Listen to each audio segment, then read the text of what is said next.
ኢትዮጵያዊት እናት ትለያለች ከየትኛውም ሀገር እናት። ቻችን በረከቶቻችን ናቸው። እውነቴን ነው የምላችሁ። በጣም አሁን ስደት ላይ ያለች ሴት ከ100% 95% ስደት ላይ ያለች ሴት ልጇን ቀና ለማድረግ የተሰደደች እናት ናት። ያ ማለት ልጆቻችን ለኛ ጌጦቻችን ናቸው። ስለዚህ በዚህ ልክ የጻን ልጅ አይምሮ መጉዳት በጣም የሚከብድ ነገር ነውና የሆነ ተከፍታችሁ እንኳን እኔ በጣም ከፍቶ ልጄን ሳያት ደስተኛ ነው የምሆነው። እኔም በጣም እዚህ ደክሞኝ በቃ ምን ልበላችሁ በቃ ማረፍ ራሱ እንዴት በቃ እየሄዳችሁ አንዳንዴ ያው ታውቁታላችሁ የህይወት ቅመሞች ጉልበታችሁ ዝሎ እንቅልፍ መተኛት አምሯችሁ አይናችሁ ጭፍን ሲል ስልኬ ከቤት ተደውሎልኝ ማማዬን ሳውራት በቃ ፍሪ ነው የምሆነው። በቃ የሆነ ደህና ሆናለሁ። በእንትኔ ሁሉ ድካሜ ሁሉ ይጠፋልኛል። የሆነ ተደባብሬ የነበረው ሁሉ በቃ ሳቅ በሳቅ ነው የምሆነው። የሆነ ጉልበቴ ናት ብርታቴ ናት ልጄ።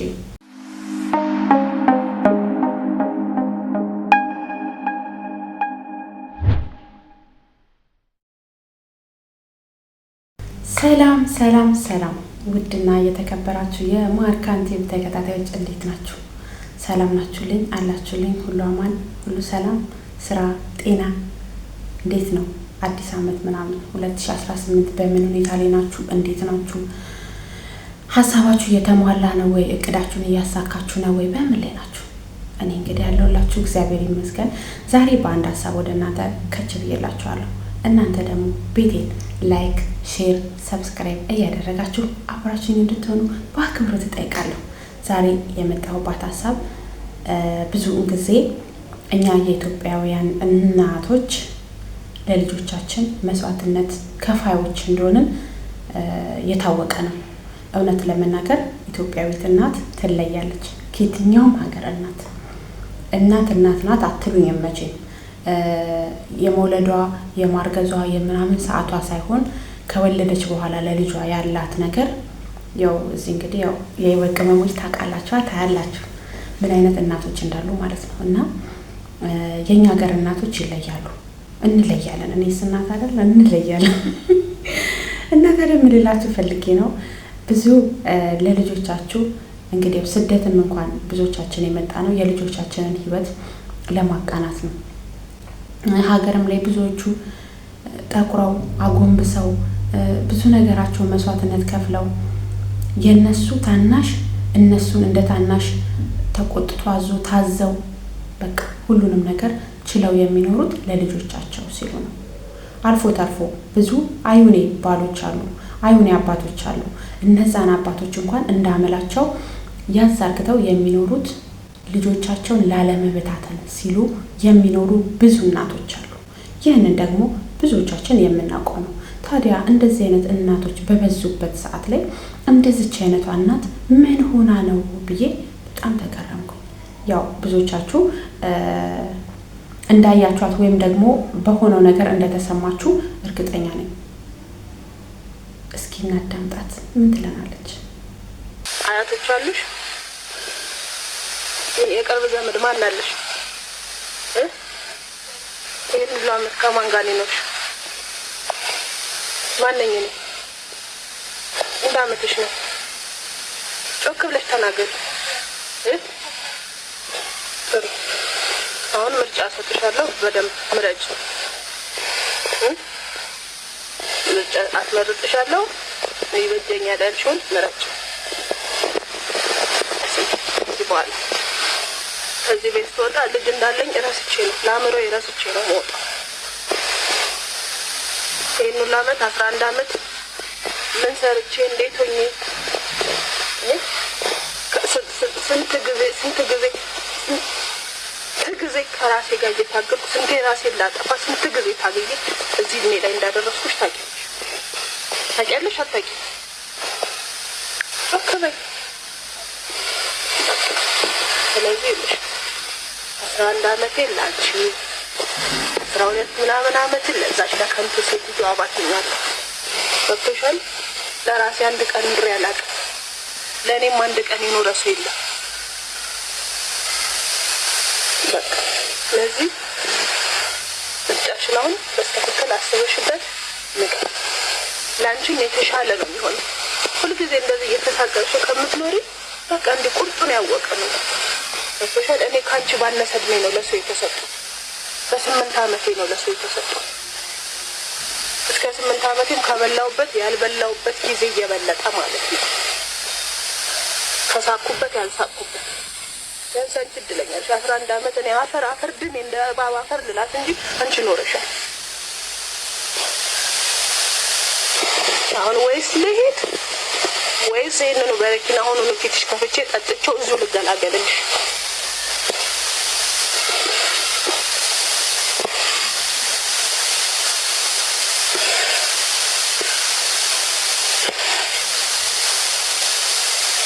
ማለት እየጠበኩሽ ወይስ ልሂድ ወይስ ይሄን በረኪና?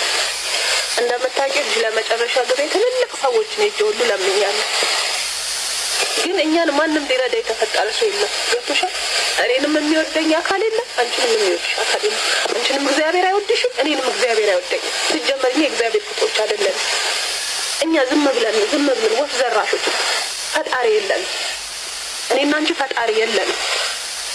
እግዚአብሔር የሚባል ነገር የለም ሲጀመር ማለት እኛ ህይወት ውስጥ የለም። አያቀንም።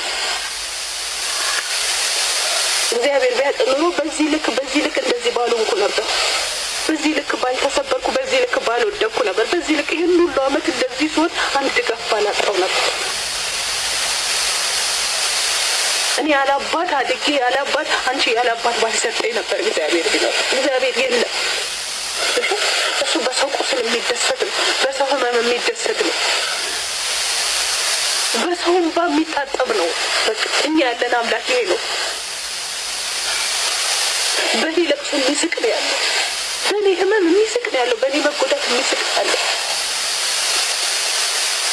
እኔን እየሰበረ መዝናናት የሚወድ አምላክ ነው ያለው።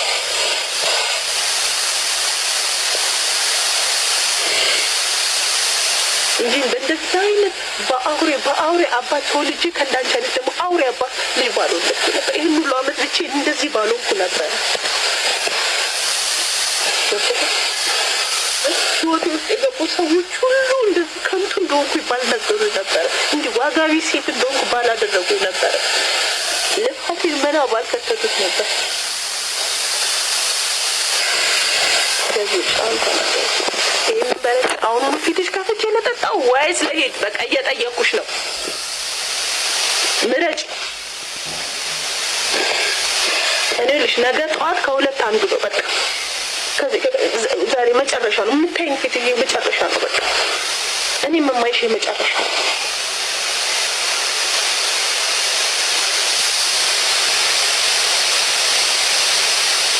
ተናገሪ ማለት ጊዜ የለኝም። ተናገሪ።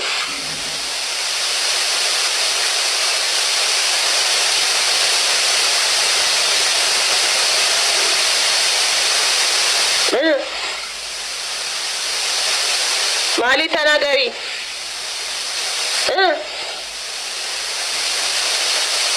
ምን ጮክ በይ።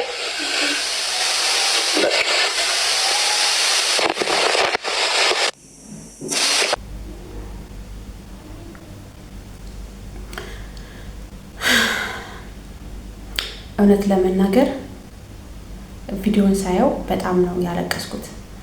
ያ ማለት ልጅቷ የ11 ዓመት ህፃን እናት የ11 ዓመትን ህፃን አስቀምጣችሁ ከኔና ከመሞትና በረኪናው ጠጥቼ ከመሞትና ይሄን ቤት ለቅቄ ከመውጣ የሚል ምርጫ በጣም ከባድ ነው። እንኳን አይደለም ለ11 ዓመት ህፃን እኔ በዚህ እድሜ እናቴ እንዲህ አይነት ምርጫ ብትሰጠኝ መምረጥ ይከብደኛል። እውነት ለመናገር አንዲት እናት በረኪና ከመጠጣና እስከ ዘላለሙ ልጅ እንዳለኝ ረስቼ ይሄን ቤት ለቅቄ ከመውጣ ስትላት ልጅቷ ሂጂ ነው ያለቻት። ለምን ብትሞት ጸጸቱን አትችለውም። ነገር ግን በጣም ማለት ነው በጣም የገረመኝ እቺ ልጅ እኮ ወደዚህ ቦታ አምጪኝ አላለቻት። ለራሷ ለስሜቷ ስትል የፈጠረቻት ልጅ ናት። ዛሬ እንግዲህ ብዙን ጊዜ እሷን ለቅሳት አይደለም አሁን ዋናው አመጣጤ። እሷንም እንግዲህ ብዙዎቻችሁ ሀቡ ቤት አይታችኋት ከሆነ ችግሯን ተናግራለች።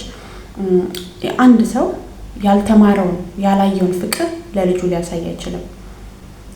እኔ እናቴ ለአባቴ የሚኖራትን ያሳየችውን አክት ነው እኔ ላሳይ የምችለው ወይም ደግሞ የአካባቢ ሰው ማንኛውም ልጅ ወይ ቤተሰቡን ወይ አስተዳደጉን ወይ የአካባቢውን ሰው መስሎ ነው የሚያድገው እንጂ ልጅ በራሱ ራሱን ሆኖ አያድግም።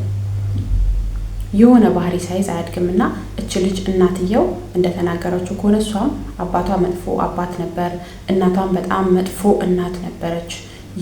የዛ የመጥፎ አባትና እናት ውጤት በመሆኗ ነው እሷ ዛሬ ያንን መጥፎ ነገር ለልጇ የምታሳያት።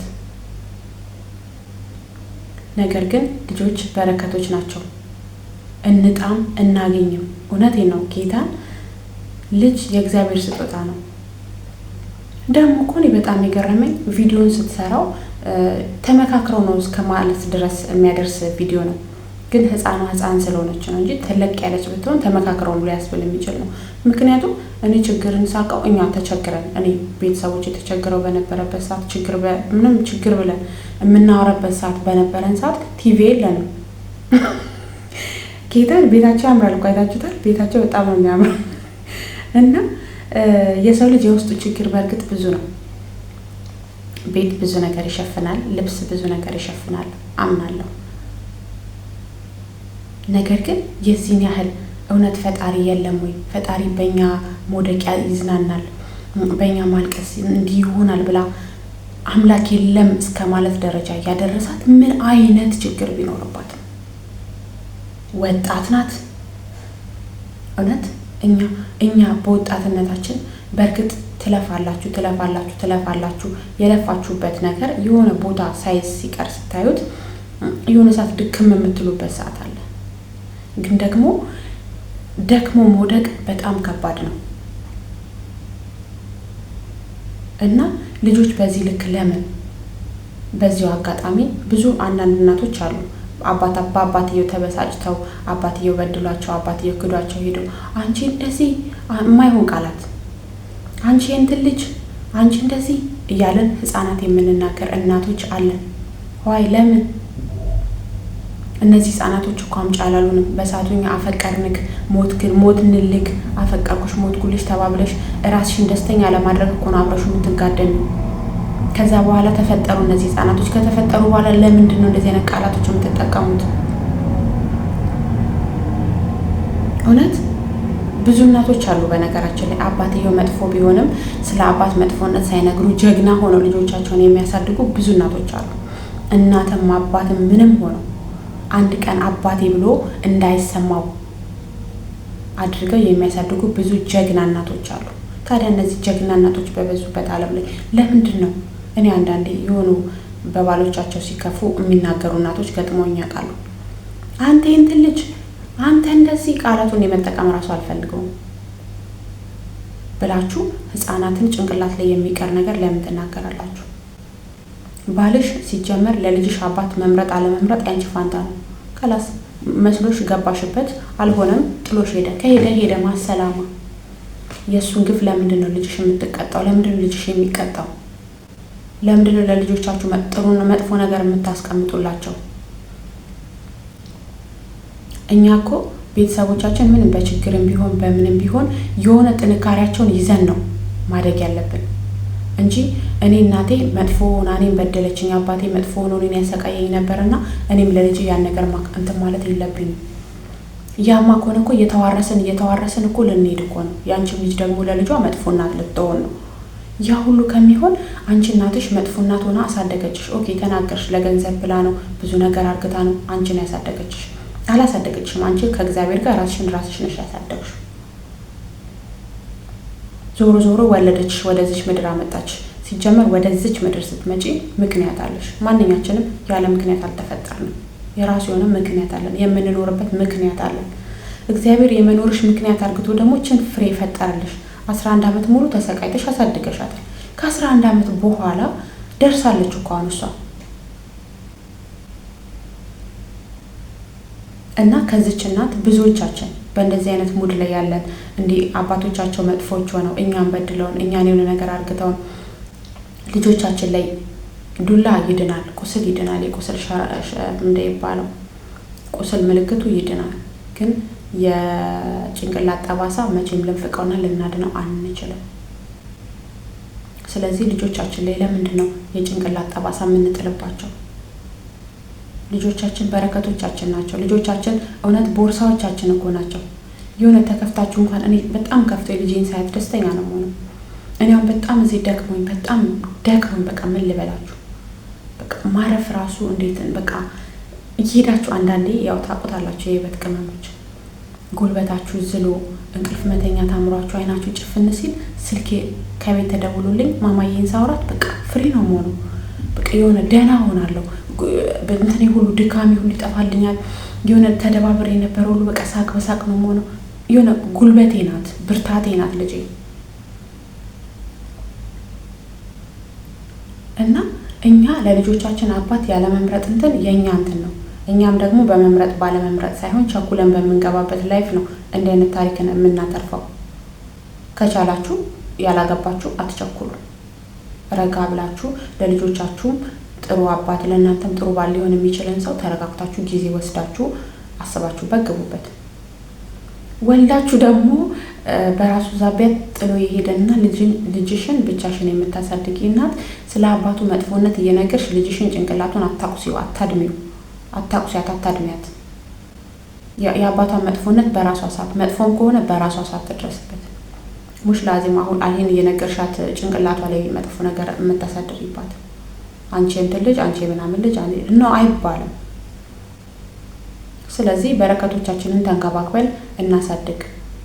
እኛ ከቤተሰብም እንኳን ፍቅር ሳናገኝ ያደግን ሰዎች ብንሆን፣ እኛ ግን ማሰብ ያለብን ትላንት እናቴ እኮ በእንደዚህ ነው ያሳደገችኝ፣ እኔ ያደግኩትን አይነት አስተዳደግ ልጄን ለምን ላሳድግ፣ እኔ የተሻለ እናት መሆን መቻል አለብኝ ብለን ማሰብ ነው እንጂ ያለብን። ልክ እንደዚች እናቷ የ9 ዓመት ሆና በየሰው ቤት ሰራተኝነት እየቀጠረቻት ደሞዝ ትቀበል ነበር። ለብር ብላ ነው እናቴ የምትፈልገኝ። አባቴ እንደዚህ አይነት መጥፎ ሰው ነበረ፣ ለዛ ነበረ እንትን ያለኝ። ስለዚህ እኔ ከነሱ መሀል ያደግኩኝ ነኝና ዛሬም የኔ ልጅ በእንደዚህ አይነት ሙድ ትደግ ብሎ ማሰብ በራሱ ቀሽምነት ነው። ስለዚህ ጋይስ እንግዲህ ዛሬ ዋና መልእክት ላስተላልፍ የመጣሁት ያላገባችሁ ሰዎች እንዲህ አይነት ታሪክ ከመድገም ተረጋጉ። ጊዜ ወስዳችሁ ለእናንተም መልካም ባል ለልጆቻችሁ መልካም አባት የሚሆን ሰው እንትን ብላችሁ፣ ያው በእርግጥ ትዳር የእግዚአብሔር ስጦታ ነው፣ ግን ደግሞ የእናንተም መረጋጋት ይወስነዋልና ተረጋግታችሁ አግቡ ነው የምላችሁ። አግብታችሁ ደግሞ እንደኔ የወለዳችሁ እናንተም ታግሳችሁ ልጆቻችሁን ጀግናችሁ አሳድጉ እንጂ ልጆቻችሁን በንጹህ አይምሮ ፍሪ ሆነው ጎበዝ ሆነው ጀግና ሆነው እንዲያድጉ አድርጓቸው እንጂ ጭንቅላታቸው ላይ የማይሆን ጠባሳ አንተን አትበሉባቸው። ልጆቻችን በረከቶቻችን ናቸው። እውነቴን ነው የምላችሁ። በጣም አሁን ስደት ላይ ያለች ሴት ከ100% 95% ስደት ላይ ያለች ሴት ልጇን ቀና ለማድረግ የተሰደደች እናት ናት። ያ ማለት ልጆቻችን ለኛ ጌጦቻችን ናቸው። ስለዚህ በዚህ ልክ የጻን ልጅ አይምሮ መጉዳት በጣም የሚከብድ ነገር ነውና በተቻለሽ አቅም እንግዲህ እህቴ ይሄ ቪዲዮ ከደረሰሽ እውነት ለመናገር ለልጅሽ ትልቅ ይቅርታ ያስፈልጋታል። በትቺ በትልቅ ሚዲያ ወጥተሽ እውነት ልጄ ይቅርታ እኔ አስቤው አይደለም፣ በሰዓቱ በጣም ስለተናደድኩ ነው። አንቺ ለኔ ጌጤ ነሽ፣ ብርሃኔ ነሽ፣ የመኖሬ ሚስጥር ነሽ። አንቺ በመኖርሽ ነው እስከዛሬ ልኖር የቻልኩት። አንቺ ባትኖሪ ልጅ ሆኜ በደረሱብኝ ጉዳቶች ራሴን ላጠፋ እችል ነበር። ነገር ግን አንቺ ነበርሽ ብርታቴ፣ አንቺ ነሽ ዛሬ ላይ ለመኖሬ ያበረታሽኝ አንቺ ነሽ ብለሽ ይቅርታ መጠየቅ አለብሽ። በነገራችን ላይ ልጅ ስንወልድ ልጅ ሲኖረን ሲሪየስ ነው የምነግራችሁ፣ እኛ ልጆቻችንን የምናሳድጋቸው ይመስለናል እንጂ እነሱ ናቸው እኛን የሚያሳድጉን። ልክ እኔ ልጅ ሲኖረኝና ልጅ ካለኝ በኋላ ያለኝ አስተሳሰብ አንድ አይደለም። ልጅ ከወለድኩ በኋላ በቃ አይምሮሽ ምን ልስራ፣ ምን ላድርግ፣ የተሻለ ነገር ምንድን ነው የሚለውን አይምሮሽ እያደገ ነው የሚሄደው። ለምን? ለልጅሽ ሲባል ማለት ነው። ስለዚህ በተቻለሽ አቅም ይቅርታ ጠይቂያት። እንግዲህ ሌሎቻችሁም የባሎቻችሁን ብሶት ልጆቻችሁ ላይ የምትወጡ በተቻላችሁ አቅም ብሶት ካለባችሁ ወይ አልቅሱ፣ ወይ ለፈጣሪያችሁ ጸልዩ፣ ወይ የሆነ ነገር በግላችሁ ጣላችሁ። ልጅን ከባል በደል ጋር አታያይዙት። የባል በደል የባል ነው። በቃ ፈለገሽ አብረሽተኛ፣ አልፈለገሽም ሄደ ካላስ በእንደዛ ነው ማሰብ ያለብሽ እንጂ ልጅሽ ላይ የማይሆን ጠባሳ አታሽሪ ይባል ለማለት ነው። ጨቀጨቋችሁ። አንዳንድ የሆነ ነገር ማለት ውስጣችሁ እንዴት ነው ሲሰማችሁ፣ እውነት ይሰማል ማለት እንደ አንድ እናት ስታስቡት ልጅን በዚህ ያህል ሞራሏን መንካት በጣም ከባድ ነውና ትንሽ ስለተሰማኝ ነው። ያው ብዙ ቪዲዮን ያያችሁ ሰዎች እንደተሰማችሁ ደግሞ እርግጠኛ ነኝ። እወዳችኋለሁ። እንግዲህ እንደምለው ሁል ጊዜ በጣም ነው የምወዳችሁ የህይወት ቅመሞች። በርቱልኝ፣ ጠንክሩልኝ፣ ጀግኑልኝ ባይ ልላችሁ እወዳለሁ። ቤቴን ሰብስክራይብ ማድረግ እንዳይረሳ፣ እንዲሁም ላይክ እና ሼር ሀሳብ በሰፊው ነው የምጠብቀው። ምክንያቱም የሰው ልጅ የሚያጠነክረው ምን የሚለውም ሀሳብ ነውና ይሄን ነገር አሻሺ፣ በርቺ፣ ጠንክሪ፣ በዚህ ቀጥ ምናምን የሚል አስተያየት እፈልጋለሁ። ጠብቃለሁ። ሰብስክራይብ ማድረግ እንዳይረሳ ባይ